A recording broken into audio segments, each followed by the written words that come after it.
And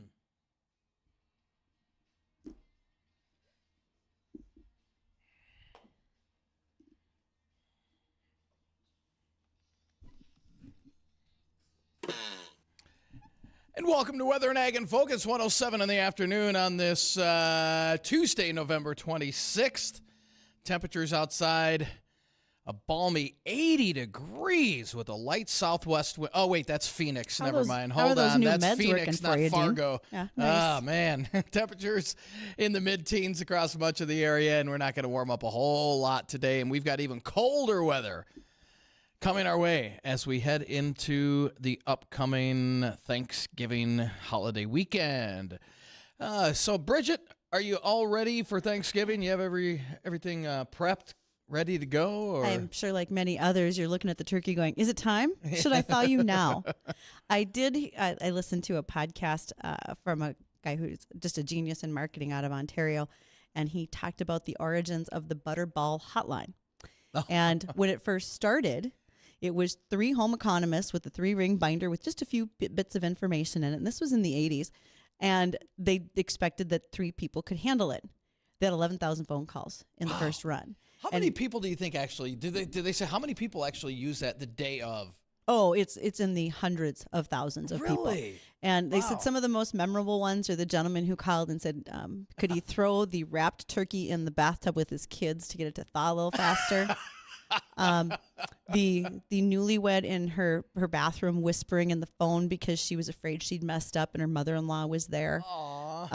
It's just a myriad of things. I remember a story that they told also about someone wanted to thaw their turkey faster and it was a sunny day. So they put it on the roof of the house because they were going to cook it that night at supper time. They put it on the roof. But the snowbank was high enough that the neighbor's dog got up there. So it's like Christmas story. It's like the Bumpus dogs got it and drug away the turkey. Man. Those are all do nots for turkey preparation. There are some home economists out there right now cringing that I even mentioned. Right. Oh, that's hilarious. They could probably write a book on some of the questions. They did. Of the questions they've gotten. Yes. That'd be good comedy for sure. Well, we've got some pretty cold weather heading our way as we head into Thanksgiving. And as I said, temperatures out there right now in the mid-teens across the area. And we're not going to move much, up to about 19 if we're lucky. And then at least winds will be light today out of the northwest. Tonight, clouds sticking up. We'll see some light snow come into the area after midnight tonight, with lows around 15 with light north winds. And for Wednesday, your morning commute could be a little bit slippery. We're not looking for a lot of snow, a half inch or less. But again, kind of like we had the other morning where we had a 7/10 of an inch of snow. That did kind of grease up the roadways for the morning commute. So you might want to keep that in mind for your Wednesday morning commute with highs close to 20. And then it turns windy and cold for Thanksgiving. Maybe a few flurries around with highs in the mid-teens, and then we're between 10 and 15 Friday, Saturday, and Sunday with windy conditions. We'll have wind chills at times approaching 20 below, so make sure that winter weather survival kit is packed in the vehicle if you're doing any traveling. Thankfully, no big snow systems heading our way as we head into Thanksgiving. Now, early next week, there's going to be a ridge of high pressure, a warm ridge out to the west that's going to try and build in.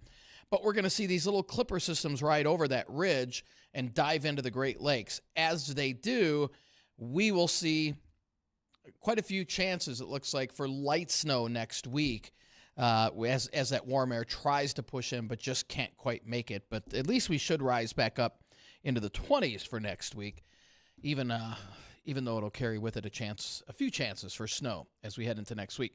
And we want to remind everybody, tomorrow, on the Jay Thomas Show, we will have our LRC Winter Weather Outlook. We will have Gary Lezak, who founded the LRC. He will be joining us, and we'll be going over what this upcoming winter will look like. Remember, there are some agronomists out there that refer to it as the likely really close weather forecast. Yes. So you're going to show if it's even better or not.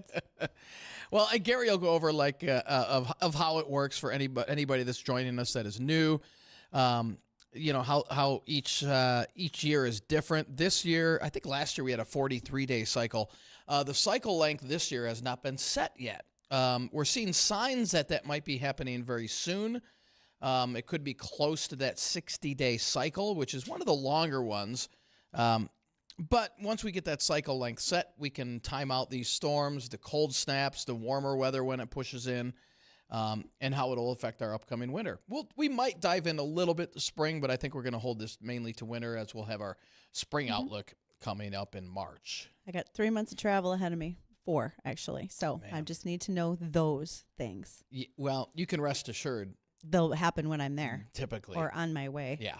Yeah. And there's going to be quite a few storms that missed us in the first cycle to our south. So if you're traveling south, that will affect areas of the Central Plains, but not us. So, again, it should be an interesting winter. It should not be as boring. I say boring. Most people say last winter was great. But this winter does not look, it doesn't look to be as boring as it was last winter. Well, I don't know if you want and to call again, it boring is sometimes good. Now, I will say I've seen a lot of folks getting ready for ice fishing. They've been getting their gear, and they are planning for it. I think our tourism industry would be very happy to see that. I think we'll have plenty of ice building weather here, for sure. Good ice. There's Now, a difference. I do believe we are going to see a little stretch of warmer weather coming in December, maybe mid-month, with temperatures probably bouncing back into the 30s to maybe 40 if we're using... according to the LRC cycle, we'll briefly warm up and then bam, we'll cool back down again. But quite a bit of ice making weather going on already. I thought I saw, and I hope this was a picture from last year. Somebody had a shanty already put up on the ice. Like that ice can't be more than a few inches thick in the coldest areas. Well, okay. So yes, probably. Is there one up yet? I'm going to guess it's maybe a pop-up. It was a pop-up. Yeah. Yeah. So if it can support you walking, it probably can support the pop-up. That's on them. Man, I'm pretty sure Greg Gullickson with Game and Fish would have other ideas It is for you. not safe to go. Yeah, there's no ice that's thick enough to be out on yet. No, in fact, there was a great graphic the other day. I should have saved it. It talked about how many inches you need for certain items out there. And there was an incident in the Bakken a few years ago where a trucker got lost and wanted to turn around. So he thought he was just going to turn around this big empty parking lot. Oh, no. And it was a slough. And he did not have the 3 feet of ice that was required for a full tanker truck, and broke through and lost that truck in the slough. Was he okay? Did he make it out? I think he did, That's but good. Wow. he might have felt a bit sheepish about the situation. I bet. Yeah, it happens. So, we're going to teach people to do better things. And one of the ways we're going to do that is Bismarck State College, for the 3rd year, is going to offer its custom application program. So if you're a farmer, you can apply your own fertilizer and pesticides. But oftentimes you find have the need for someone who's a custom applicator. Well, Bismarck State College helps to train those folks. So if you have new employees, or if you are someone who wants to go into business for yourself and you want to go through the application process or the application training, here's a great way to do it. Starts in the new year. It's an 8-week certification or a non-credit that you can take. There is an online portion as well as an in-classroom portion. You're going to go through agronomy basics, calculating fertilizer and pesticide rates. Also, you're going to look at equipment operation, laws and regulations, and then maintenance as well. When you're done, you would be able to take your commercial applicators test, which in the state of North Dakota is it's not terrible. I mean, I've written that test in a couple hours. It's an open book test. It helps tremendously once you have years of experience. But you need to have a commercial applicator's license to operate as a commercial applicator in North Dakota. If you are a farmer doing it for yourself, you can have your private license. Those are all mandated not necessarily by the state, but by EPA's FIFRA, the Federal Insecticide, Fungicide, Rodenticide Act. And when you have those applications or those licensings, you can also then buy restricted use products, etc. So all of this ties together. If this is something that's going to be part of your job, you can go through the training class. You can get the certification, have your commercial license. I still have mine. I got mine. I took a class in college that prepared me for it. And I've been asked many times, why do I have it? Because I have a whole whopping 19 acres of application under my belt. And the reality is, once you have it, it's like a CDL. Well, why give it up? Mm-hmm. I still help teach some of those classes for pesticide recertification, so I don't mind getting my license back every 3 years. So it's worthwhile. But if you're looking to do that, again, that's Bismarck State College is offering it. And you certainly could email me ag@flagfamily.com, and I will send you the link where to apply. Today, as we go through the show, if you have questions, you can reach us on the Red Wing Shoe line, 701-293-9000. Happy to have folks joining us. And we've got a special guest in waiting. Oh, of course. He's a familiar face. He is. So we're going to have Greg Stemen with Starion Bank join us, our farm finance insider. And we already lined up some questions for Greg, but we're always excited to get more. So when folks are sending them, whether they're through emails or calls, we'll gladly take those. So feel free to join us in our discussions today. And I think there's a couple of good ones. This might take us a little while to get through some of them, so we'll see. But stay tuned. We want to touch on markets with the American Ag Network, and we'll be back.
And welcome back into the studio for Weather and Ag in Focus. Joined today by Greg Stemen. He is with Starion Bank, and we do this segment called our Farm Finance Insider. So, Greg, we came in with a list of questions for today, but I feel like the one that I really want to get to first is farmland values, rising or falling in the near term, and probably going to make a difference across the U.S. You know, we've got an area up here where we had a really good sugar beet harvest. We had some areas with a good corn harvest. Even though price wasn't great, we had good yield. And there are some agribusiness activities in the region that are generating some cash. So what are you seeing? What are your customers talking about? It's I don't know if there you There we go. Now we got them turned on. I'd keep me turned off. You know, when you look at all the factors that come into play, and it's not a ton of them, but commodity prices are one of them, and interest rates are the other. Sure. So we just, as the interest rates kind of crept up, it was during a time when commodity prices kind of kept up as well, and so I think that allowed ag real estate to hold its value. Mm-hmm. You know, because there was money out there. And now what's happened is, as we've seen some, commodity prices head south, at the same time, we've seen about a 75 basis point drop on funds availability. Ooh. So interest rates have kind of they've taken some pressure off the high side of the interest rate. So I think right now, I don't know that we'll see a ton of volatility, but if we continue to see depressed market prices, I think that will inevitably end up impacting ag real estate. So, okay, before we step away from that, and then I got a question just texted into me from a listener. In your banking career, have you seen corrections where we've seen that uptick and then it's come back down? How often does that happen? Is that there's got to be a lot of factors involved to see a farmland value decrease, correct? I think there are a lot of factors involved. And, Okay. And I haven't necessarily seen it up until recently when we saw these, when the rising interest rate environment. But that was that impact was negated in a way by the strong commodity prices. Okay. It's still cash available. And so I think that kind of kept the downward pressure off the ag real estate market. Now I'm curious to see if we continue to see lower prices and then interest rates level off at still what they're higher than they were historically, Sure. for the previous decade. I can see some of those things factoring in, and especially after this year. And I think one of the questions you talked about, I'll kind of maybe segue into that. They're talking anywhere from 40 to 50% of operators Yes. with a negative cash flow this year. That is exactly the same study I've read, and that's coming out from like American Banking, CoBank, Rabo, some of the big analysts. Do you think that's the same locally, that 50%? And where does that lead us?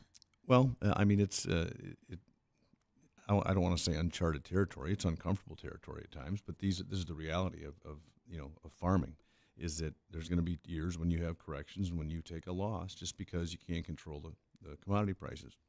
And unfortunately, the inputs have not. The inputs always lag, right? The commodity prices will drop, but the cost of the inputs, that's always a little slower to drop, unfortunately. And I think farmers kind of feel that. So I think it's right now. It's a tenuous situation right now. We'll see what happens, but I think there's going to be some work that has to be done on some balance sheets. Well, when I think about, you see that incline in farm value. Mm-hmm.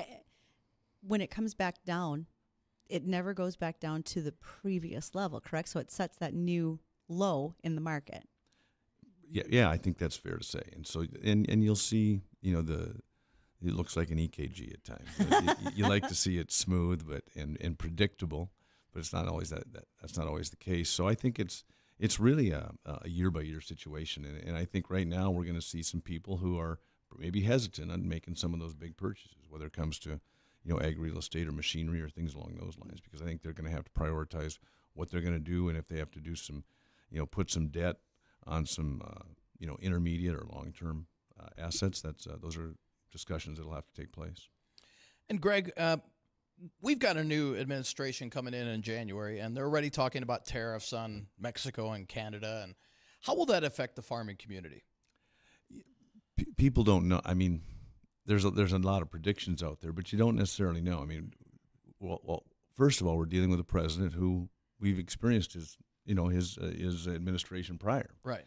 And I think some of those tariffs caused some depressed ag commodity prices. What was interesting is I didn't hear a lot of. I mean, there was some frustration. I didn't hear nearly as much frustration as you think you might when it had kind of that. And I think in that ag world, some people thought some things need to be reset, and some things need to be addressed. And I don't know that the long-term effect was overly negative. So, and he is talking about doing it again, and we'll see what happens. And sometimes people just sit and wait it out to see what kind of an impact it has on both countries that are involved economically. Well, I think there's two things. One, yes, there is a discussion about day one, we're slapping tariffs on Canada and Mexico, and what's that going to do to fertilizer, et cetera. Mm-hmm. Hold the phone. We're not to day one yet. A lot can change in the next 60 days. Additionally, I've never seen a politician come into office and pull off every one of their campaign promises, if you will. And I think that just like last time, did we lose money? Did we lose market with Trump to China? We did. Was that made up for by the government? Not entirely, but a good chunk was.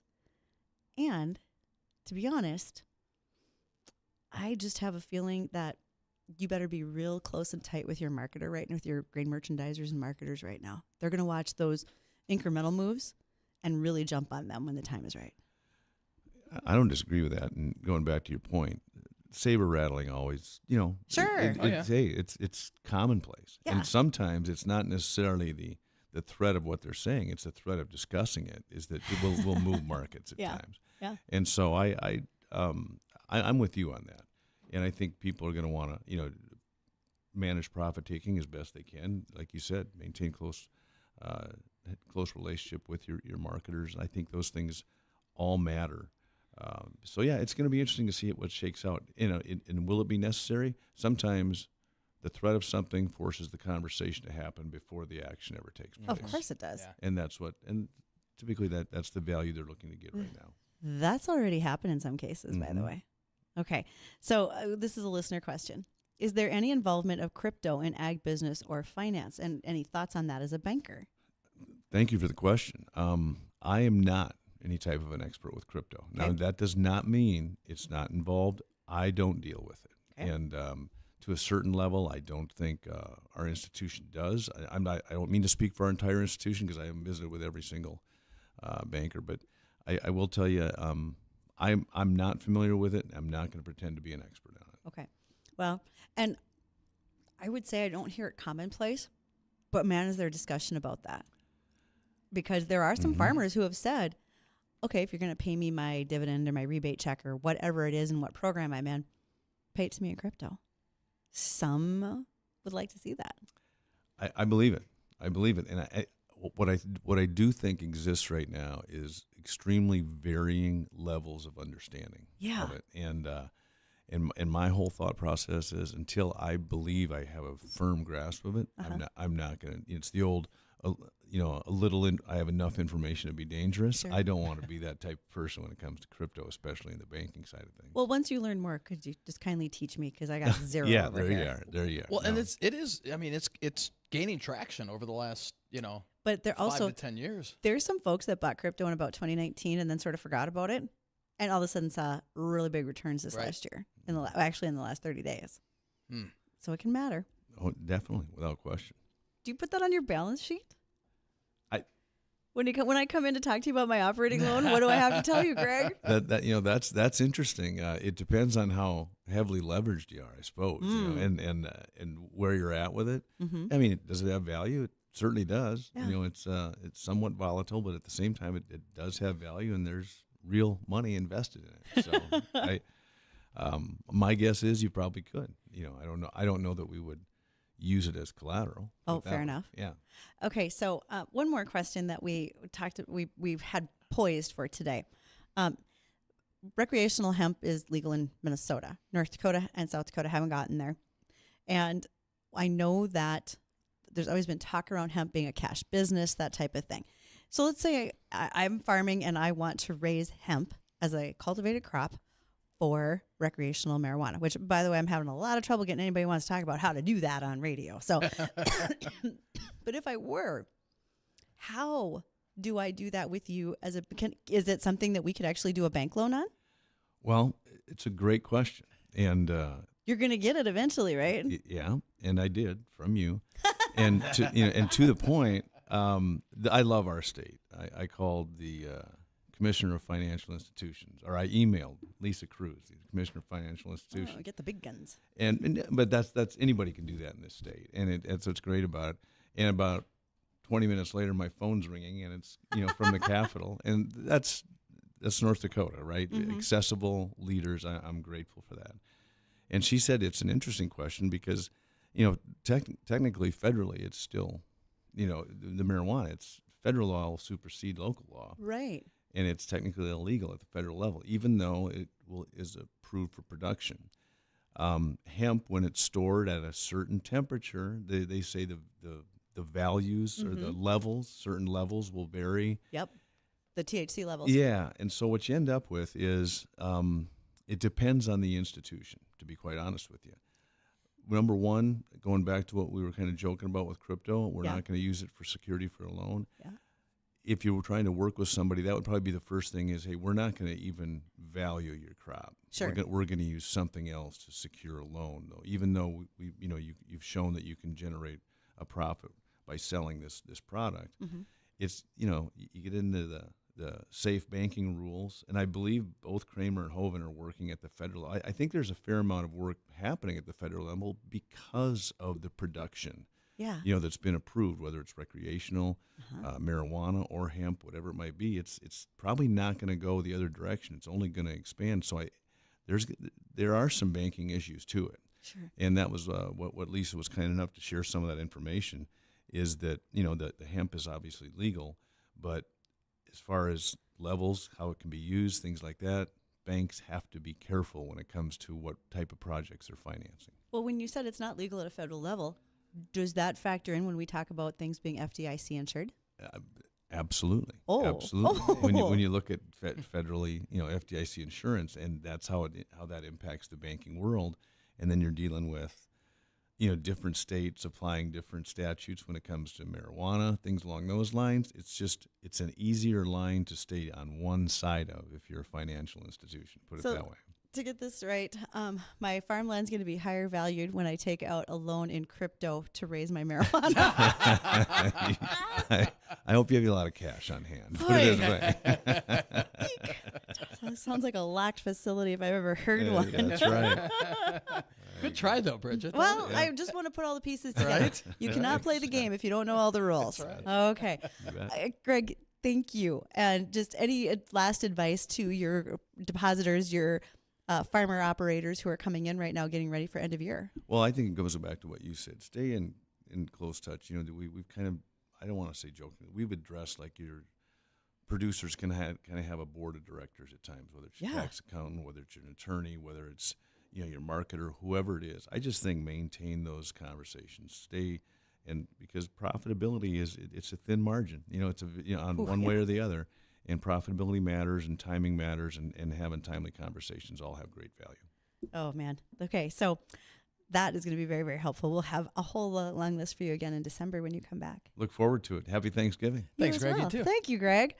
Okay, bottom of the hour news. We're a little bit late, but we're going to do that. Okay, so we'll be back.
And welcome back to Weather and Ag in Focus, 1:39 in the afternoon on this Tuesday, November 26th. It's a cold one out there with temperatures right around 15 degrees across much of the area. A lot of clouds. There's still a few flurries out there. No big snows in the forecast, at least for our area. So that's good news if you have any holiday travel locally. We're looking at a little light snow coming in tonight into tomorrow morning. Could pick up a half inch or so out of that. So it's just enough to kind of grease the roadways up for tomorrow morning's commute. But other than that, just windy conditions and cold weather for Thanksgiving through the weekend with highs 10 to 15 above. Nighttime lows 0 to 5 below. Wind chills at times 10 to 20 below. So make sure the winter weather survival kit is packed in that vehicle. If your car breaks down, you don't want to be caught out there in those nasty wind chills for sure. And no big storms in sight. Now, if you're doing any traveling across the lower 48, there is going to be some snow in the Rockies today and tomorrow for today, Salt Lake, and that's spreading currently into Colorado. That system will move to our south down into the southern plains and zip up the East Coast. And it's going to give quite a bit of snow to the northeastern part of the U.S. So if you have any travel plans going into the northeast, your travel could be affected there. Interior New England mainly. I think the coastal cities, New York, Philly, D.C., those areas should be okay. The main hubs, Chicago, L.A., New York should be okay. Minneapolis should be okay. Not many delays due to weather. So that's good news. Denver might have some delays, and then some of those interior cities of the Northeast. But, hey, that's not that bad. I mean, Thanksgiving, we could be dealing with some big storms this time of the year. We have. Affecting travel, and this year's not going to be that case, so that's good. So thank to those who are out on the road, folks like Trucker Al, who's a regular listener.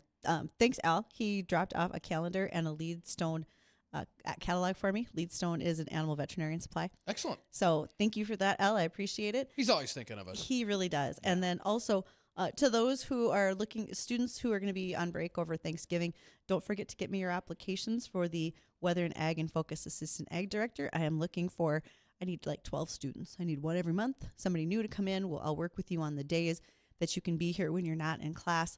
And I am looking for high school into college kids who can come in and do what we do for a day, give you the test run of talking about headlines and interviewing guests and so much more.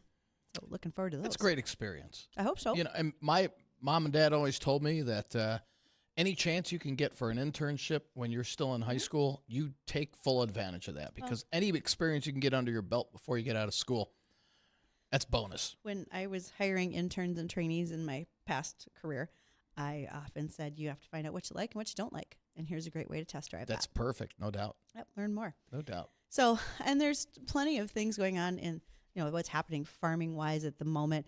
One of those is the fact that tomatoes have actually become a great research crop. Maybe not the one you were thinking of, but yes, tomatoes. The reason is tomatoes have something called thermotolerance. It's the ability of the plant to withstand extreme weather conditions. So scientists are studying that molecular and cellular level of a tomato plant. That way they can use it and apply it to other crops biologically so they can figure out how to reduce temperature stress without affecting the flavors or its growing patterns, the way people experience a tomato, the way they call it. So, if you want your juicy tomato, if you're heavy meaty ones, that type of thing. So really it's looking for ways to do different, and tomatoes are a good way to do it. And good for you too. No doubt about it. No doubt about it. And I know, Bridgette, Excuse me. That's okay. I'm the coffee sneezy show over here today. So we had talked briefly off air, and I brought it up briefly to Greg too. So let's assume that we get these tariffs put on for Mexico and Canada.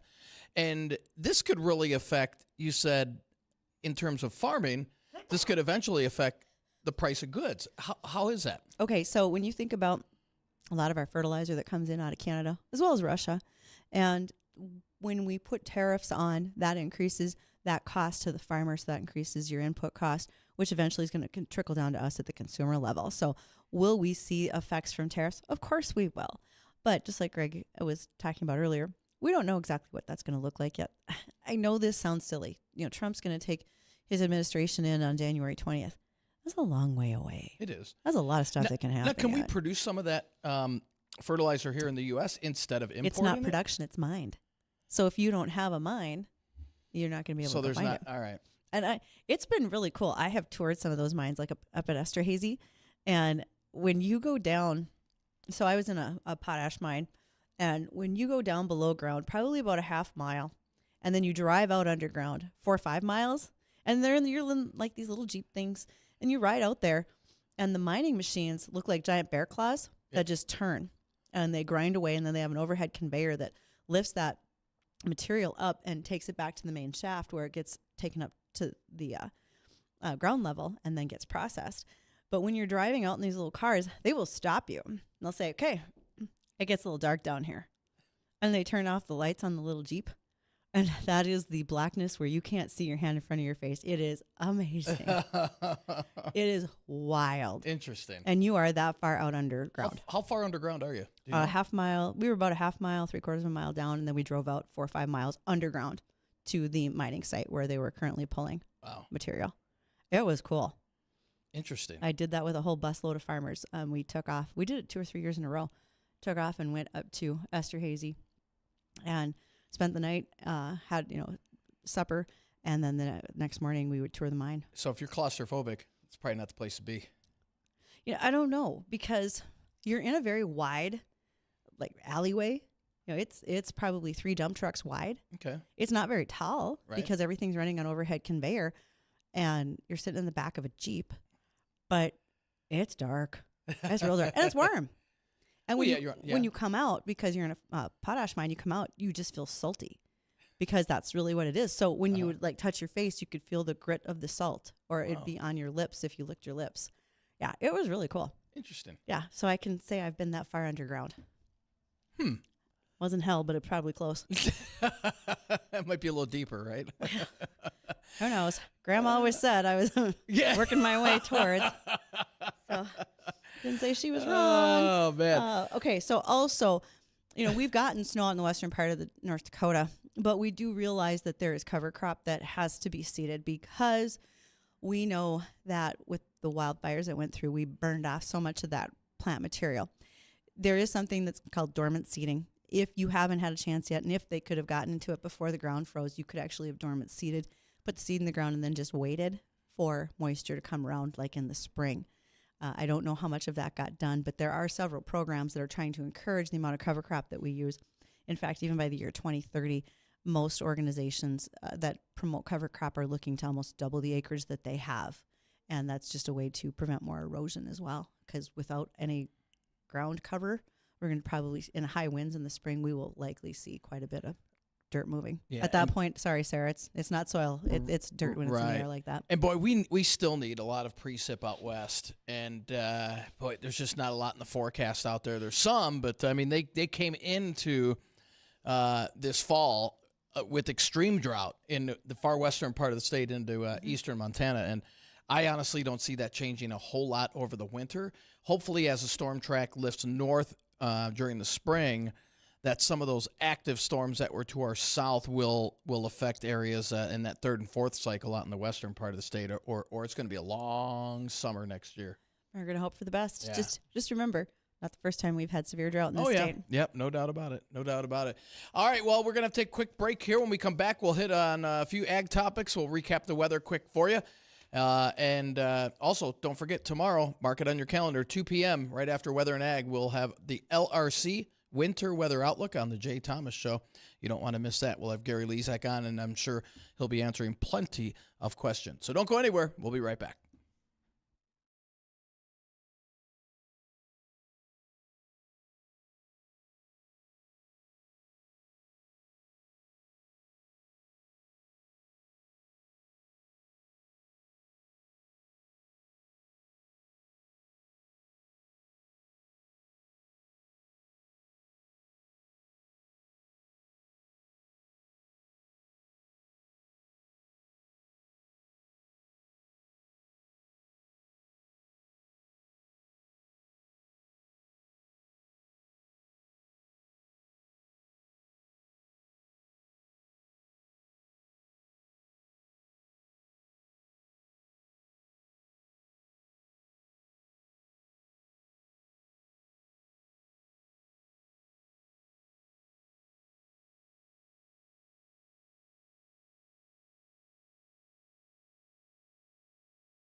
And welcome back to Weather and Ag in Focus, 1:53 in the afternoon. I want to thank everybody for joining us again on this cold, cloudy day. A few flurries out there, temperatures in the mid-teens, and not going to move much for the rest of the afternoon. But as we said earlier, if you have any travel plans, weather looks pretty decent around the northern plains. There will be a little light snow late tonight into tomorrow morning, stretching from the north-central part of the state down through the valley and into parts of Minnesota. But again, it inch or less, so we're not looking at a lot, but enough just to kind of slicken things up just a touch. So keep that in mind. If you're going to be out and about tomorrow morning, the rest of the holiday weekend looks just dry and cold and windy. Yuck. That's not going to change anytime real soon. No, it's not. Not anytime soon, but there are some signs that as we start December, we will start to warm up just a bit. So at least we'll get out of the deep freeze and start to modify things a touch. Absolutely. It'll get better. We're going to be fine. Like you said, there'll be a little bit of a warm up coming soon. Yep. So one of the things that, we talk about what's happening administratively with new administrations coming on. Well, there is a U.S. Mexico-Canada agreement that Trump put in back in, I think, 2018. And part of that had to do with some water retention on the Rio Grande River in the Rio Bravo area. Mm-hmm. And it was a bit of a water storage. Mexico got to use a bunch of water, but they had to release some to us so that Texas farmers could be using it for irrigation and so forth. And Mexico was way behind in releasing water to us. Funny, Trump won, and all of a sudden they got their water in Texas. So that was there's a lot less concern all of a sudden with water in that region. That's a good thing. There was at a deficit. They were waiting for some storms to go ahead and come through, but it sounds like from what I read in a headline just earlier today that all of a sudden that water came. That's a good thing. It's a miracle. Yes. Just a miracle. It's a Christmas miracle. Yeah, we could call it that. So, and then, one other headline that we've noticed as of late, heart disease is rising in the rural areas, or at least it looks that way on paper. And I know that maybe sounds a little crazy, but, post-COVID especially, a lot of folks they didn't take the time to go to the doctor, especially if you were farming, you didn't have the time. Telemed has helped, but there are some things you just cannot diagnose over the phone. And in the 18 to 65-year-old category, which is essentially everybody, heart disease is on the rise by about 9% in more rural areas. Can also be contributed to Stress. a lack of doctors. Yeah. If you don't have someone locally that you can go see and you have to drive several hours to get health care, you're not going to do it as often. Mm-hmm. Stress certainly is a factor, and we continue to see that rise. So realistically, I think that's one of, if you look at obesity, diabetes, and heart disease, they are three main concerns for rural areas across the U.S. right now, and growing concerns. No pun intended to that. So what would be how do we alleviate that? I mean, we need more doctors. We need more population to be doctors. We need to be willing to have doctors come in from out of country who are willing to go to the rural areas and work. Okay. And some of them are going to be a lot harder to get to. Look at what's happened post Hurricane Helene damage on the coastal states. Mm-hmm. You might want to be a doctor and practice there, but you don't have a building to put it in. So that changes. And just the cost of healthcare has really become exorbitant for so many folks. We talked about that with our guest on Friday, and how difficult that can be for folks to try to maintain what they're doing. So there's a lot to factor into healthcare and so much more that's happening around the world right now. Post hurricane, the numbers have started to roll in on Hurricane Helene. What's happening out there? Just looking at the state of Tennessee, they're looking at their direct and indirect losses that are anywhere from $300 million to $1.2 billion. That's a really big swing. They're talking crops, inventory, revenue losses, and then a multiplier effect as it would recirculate through the local economies. But it's easy to see that just agriculturally, losses are in about that $800 million to $1 billion in just ag. And this was Tennessee from Hurricane Helene. Yes. Wow. Yeah. Because you look at there's 9 East Tennessee counties that were strongly affected. They include about 7,700 crop and livestock farms. Granted, they're significantly smaller than what we would look for as acreage up here. It also destroyed 1.8 million acres of forest. There was some pasture land. In these counties that were affected, there's pasture, corn, soybeans, and a lot of other crop. And also in that area, when you look at the livestock production, a lot of poultry was focused in that neighborhood. That was affected. Barns without power. Right. That's not good for chickens. Yep. Yeah, no doubt. Yes. No doubt. Well, that'll do it for us today on Weather and Ag in Focus. Want to thank everybody for joining us. Don't forget, tomorrow will be our our LRC winter weather outlook on the Jay Thomas Show, which is coming up next. So again, for Bridgette and myself, want to thank everybody for joining us. Stay tuned for the Jay Thomas Show.